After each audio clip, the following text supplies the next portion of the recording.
Welcome to lecture 28. In this lecture, I will give details of calculating the perihelion advance for Mercury. Let's review first why we want to do this. In the last lecture, we discussed non-circular orbits in general relativity. We found that the solutions predicted a precession of the elliptic shape that is absent in Newton's law of gravity. So we want to use this effect now to apply it to a real physical body, in this case Mercury, because the difference between the prediction from GR and the prediction from Newton gravity offers us to actually test general relativity as a theory of gravity by comparing the theory prediction to what's actually observed for this particular behavior in nature. Okay, so let's do this now. In the last lecture, we found an approximate solution for the non-circular orbit in general relativity. The solution is given as the radius as a function of angle. It has this particular form where I ignored some terms that were or that are not needed for this precision here. And the main point is that we have a solution that has angular dependence that is not trivial. So there's not a simple angle phi in here, but there's a phi that is multiplied by a number. And that number here means that the cosine will not be exactly periodic with respect to 2 pi. In particular, you can see this when you contrast the GR solution for the non-circular orbit to the result that you get from Newton's law of gravity, which looks like this. So comparing these two solutions, you find that indeed the solutions are qualitatively very similar. The main difference is that in Newton's law of gravity, you find a simple cosine phi law here, whereas here the frequency of the oscillation is changed with every rotation, basically. So what this means is that in Newton gravity, planets basically are on elliptical shape. This is highlighted here in this blue ellipse over here. Whereas for the same initial conditions in Einstein gravity, we find that the elliptic shape precesses as time goes on. So basically the particle sort of has this elliptic motion, but the ellipse precesses. And in particular, if you look at the perihelon, which is the point farthest from the sun, which you have to imagine over here, then this point moves as a function of the orbit, and it does not stay at the same point. We can actually calculate how much the perihelion advances. That is just coming from this difference between Newton's law of gravity, which has this cosine phi behavior, and general relativity, which has this cosine phi times a number, a constant behavior. So the difference between these two tells us how much the perihelion advances with each orbit. So for Newton gravity, if one orbit, meaning phi is 2 pi, brings us back to the same point, for GR that's not the case. Rather than the sort of angular shift that you have with each orbit is precisely 2 pi times the difference of this number from 1. So 2 pi times 3rs squared over 4l squared. And that's the angular shift that you get for the location of the perihelion for every orbit. So just to reiterate, this effect is not present in Newtonian gravity. And because it's not present in Newtonian gravity, we can go look and see if this effect is real as an sort of observation in nature.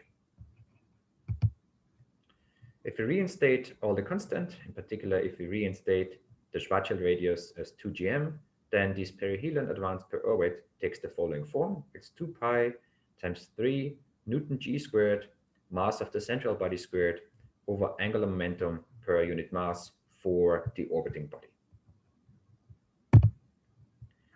So in order to evaluate this perihelion advance angle delta phi, we need gm, this combination over here for the sun, and we need the angular momentum for Mercury.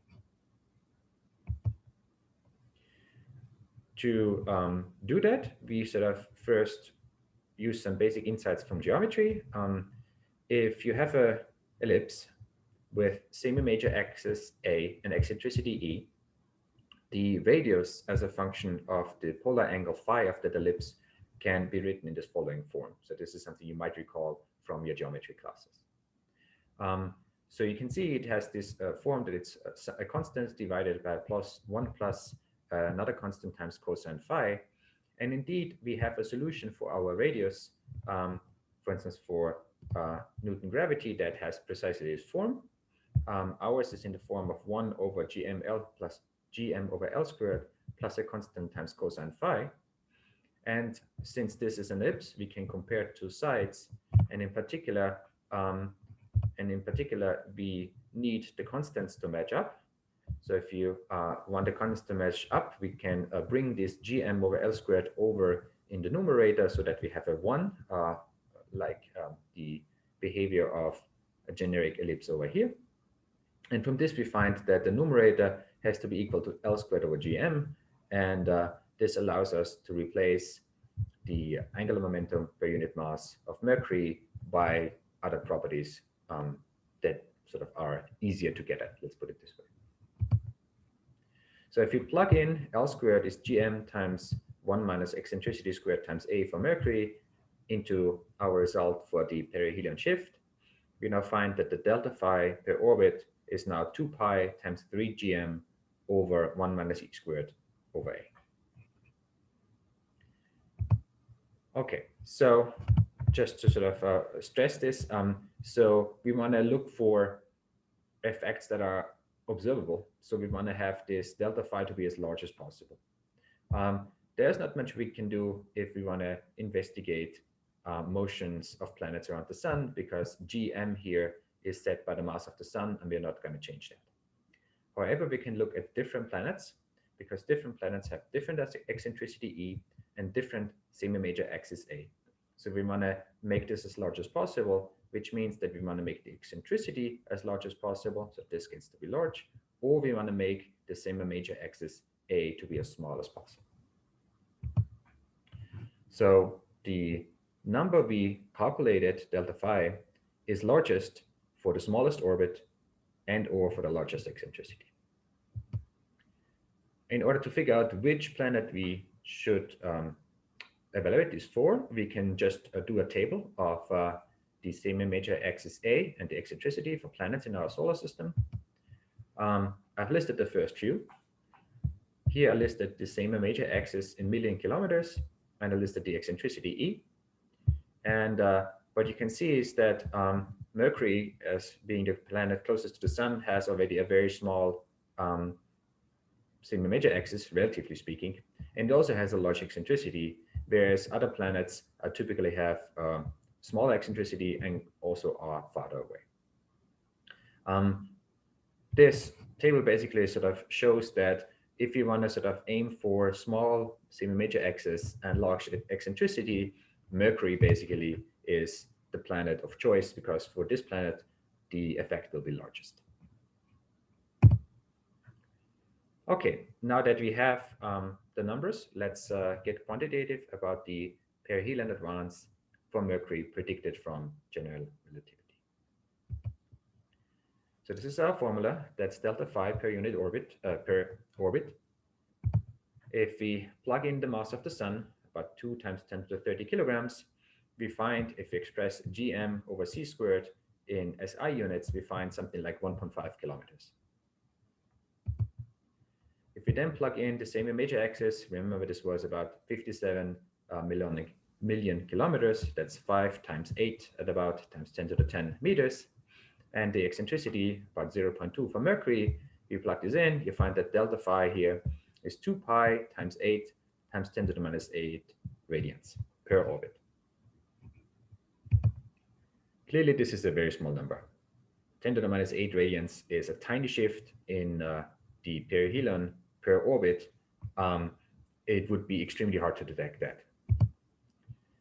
However, since that effect is cumulative, because it sort of keeps sort of doing its thing, we can wait for many, many orbits and see the effect accumulate.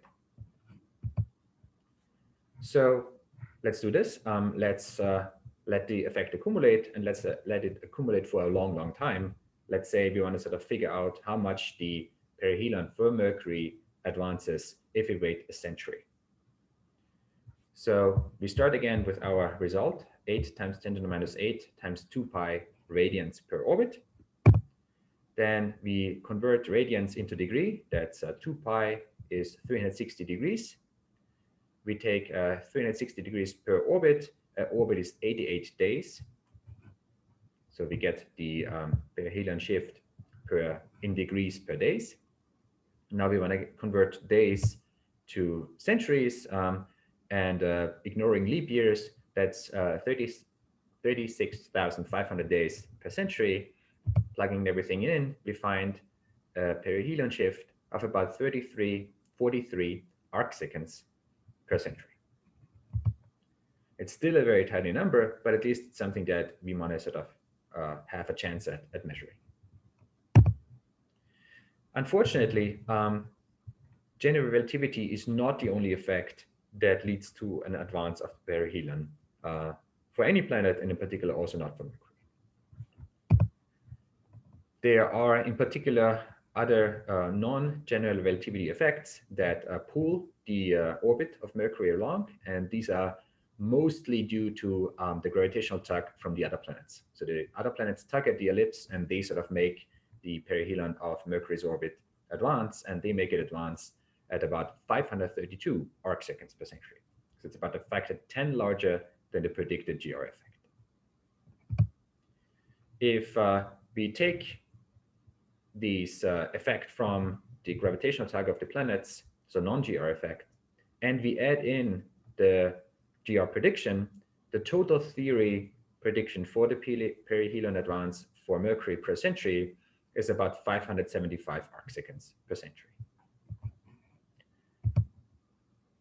That means that we have to sort of go out and measure. Fortunately, this is something that astronomers have done.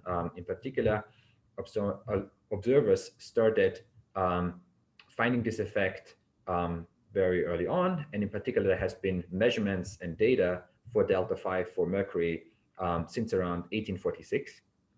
So by the time Einstein wrote his paper on general relativity in 1915, there was already, well, not quite a century, but almost a century of data. So there was good data sort of compare this theory results to.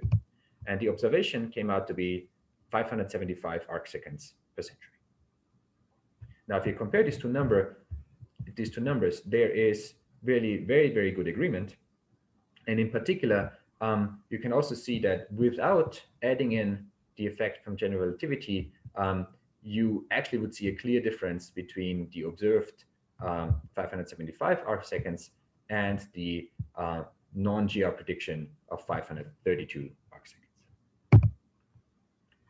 So really, this was one of the early triumphs of general relativity as a theory of gravity.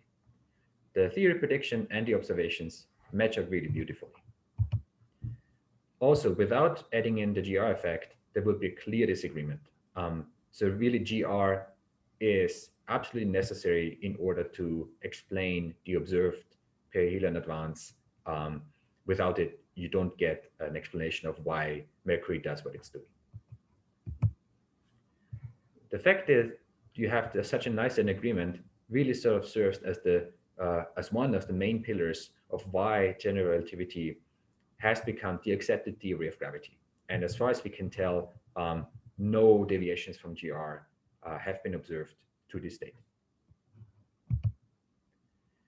General relativity thus replaces the long-standing law of gravity from Newton whenever you're aiming for precision. Newton's law is a very good law for gravity, but it is not accurate.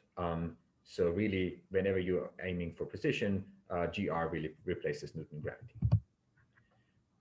Clearly, Newton gravity is still a very useful approximation for many, many, many applications. That is also because Newton's law of gravity is extremely simple to evaluate in all situations. Whereas, as you can probably tell, calculations that involve general relativity typically involve solving nonlinear partial differential equations and are often very hard to do. And there are still situations where we are unable to really solve problems in full general relativity, and we have to resort to some sort of approximations that either involve Newton gravity or some other approximations. So Newton's law of gravity is not correct if you want to be very pedantic about it, but it's still a very, very good approximation. GRs, as far as we can tell, seems to be an exact theory of gravity. Up to this point, we have found no deviations anywhere in the universe, but it is very hard to solve for many, many problems. And that concludes the presentation.